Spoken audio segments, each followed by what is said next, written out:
We're live here at the Gen Z August meeting here at the Joseph Sports in Owerri. I don't know Owerri. Yeah, we're having fun tonight. Gen Z's August meeting. We have here with us. Can I have him now? Johnny Brown. Nah. You're welcome. So, what are you looking forward to tonight? Okay, I came here for fun. Yeah. Fun, excitement, and good vibes. Good vibes, yeah. Can I be in here represent today? I'm more Fabia. Abia State. Can you say that there is? I'm more Fabia. Beautiful. So, no, Hafia no present at the Gen Z August meeting. You were looking forward to fun and more excitement.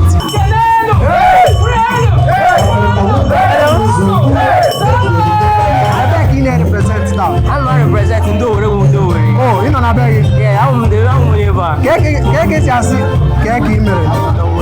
Ale Berry. Oh, asunda mo ore ya ndora leje mema. No were go. Not now.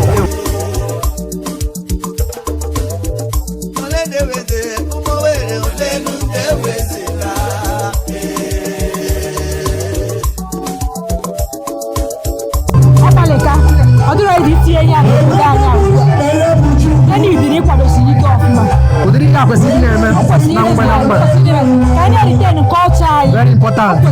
Good evening. Okay, one day we'll get Makazio.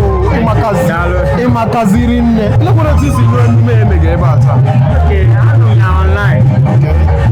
Just no, look at that one them to go and send there. But I don't know where. I say more. I've come here and never know. Yeah, so send them the flyer. So okay, I'll Cruisewith Joe.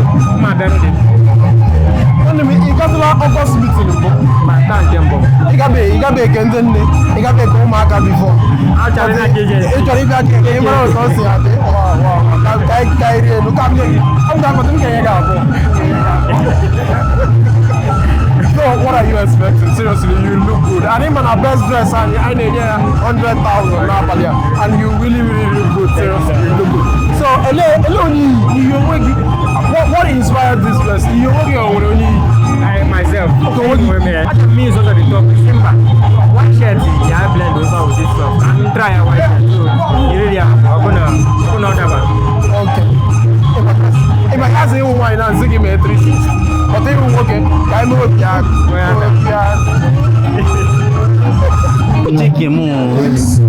onye tụtara atụ a ndị mama ọ gbalịrị kwa ejezi anya dịka aha machaga ihe gbasara ala Igbo asụsụ Igbo onye ọbụla na-asụ oyibo ịghọtala ị na-asụta ha oyibo asị ịmaghị akwụkwọ ịmaghị ihe but ọbịa eme complaint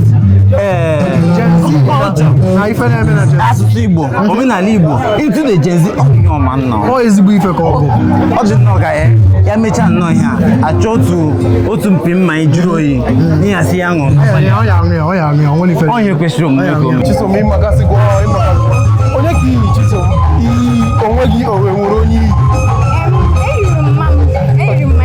okay, Maggie give you. Wow, Maggie one on.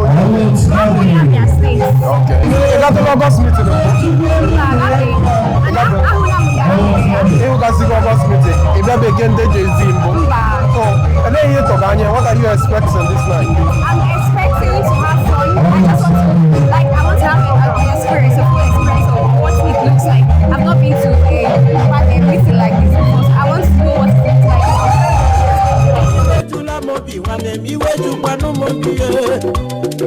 Onye mere nwa ale, onye mere nwa Chinebega o, onye mere nwa nwara mụrụ amụgo, nwa Chinebega o.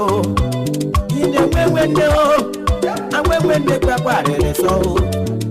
Iwe Iwe onye mana afọ ga-amụ eze chi o anụgodu nwanne onye ahụ gbahụ abịaza o ka parara gbahụ